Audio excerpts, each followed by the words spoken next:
Los resultados de la prueba PAES del año 2022 ilustran una sensible realidad. La brecha entre colegios particulares y públicos se profundiza todavía aún mucho más. Como botón de muestra, basta ver el dramático escenario que significa que en el ranking de los 100 mejores colegios, solamente 4 colegios que reciben subvención estatal figuran en ella.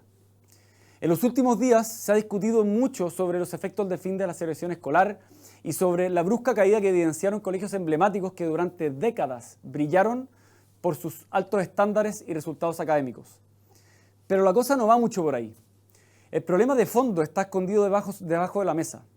Detrás de los resultados de la prueba PAES se encuentra un elefante en la habitación, como lo es el verdadero terremoto educacional que provocaron 2 años completos de pandemia. Son muchísimos los desafíos de la crisis educacional que fueron gravemente agravados por la pandemia. Recuperar el aprendizaje perdido, frenar el alza descontrolada de ausentismo escolar, detectar a tiempo casos de deserción en los colegios, recuperar un clima educacional adecuado para el aprendizaje y obviamente también fomentar el apoyo a la salud mental de los estudiantes. El punto de partida no es lamentablemente muy alentador. De acuerdo a los datos que entrega el Centro de Estudios del Ministerio de Educación, durante el año 2020 la pérdida de aprendizaje acumulada fue más de un 66% en colegio público versus un 21% en colegios particulares pagados. 66 versus 21, es decir, 3 veces peor la situación en los colegios públicos. La brecha se explica en gran medida por las diferencias de acceso a la educación remota entre los distintos sectores socioeconómicos o las distintas estrategias que se implementaron entre privados y públicos para reabrir colegios. Y esto además en un contexto muy negativo. Chile fue el país de la OCDE que más días de clases lectivas efectivas perdió durante la pandemia y el 13º país a nivel mundial que más tiempo prolongó el cierre total de los colegios. Fuimos 13 de 197. En este contexto, los resultados PAES son una muy buena fotografía de una larga película de terror. Muchos expertos advierten que durante los años que vienen debiésemos ver una brecha cada vez más aguda en resultados de medición entre educación pública y privada. Ese es el problema de fondo. ¿Y qué está haciendo el gobierno para cerrar esta brecha?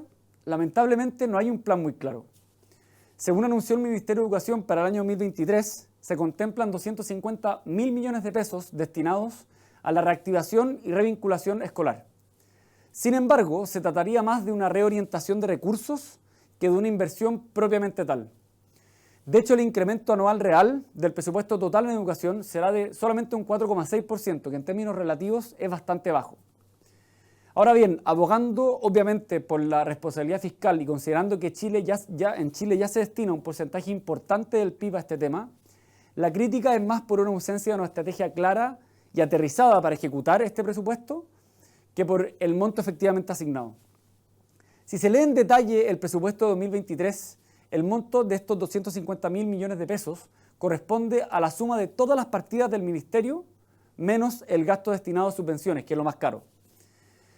Pero no existe una cartera clara de programas diseñados para paliar los efectos negativos del ausentismo experimentado en los últimos años.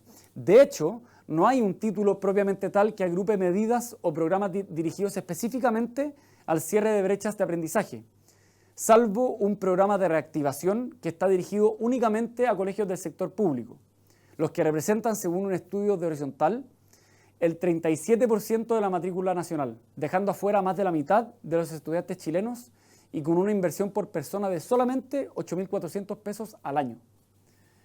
¿Y para qué hablar de la educación temprana? La evidencia que sugiere que las políticas de estimulación y educación inicial como altamente costo efectivas para tratar temas estructurales en educación es brutal y contundente, pero aparentemente no gozan de suficiente relevancia para tomar protagonismo en el debate público.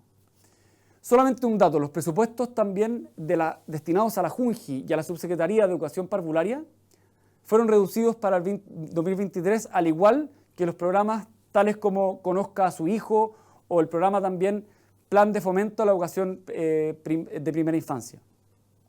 Justo cuando el ausentismo y la pérdida de habilidades motoras y comunicativas representan un problema latente en nuestros niños y niñas.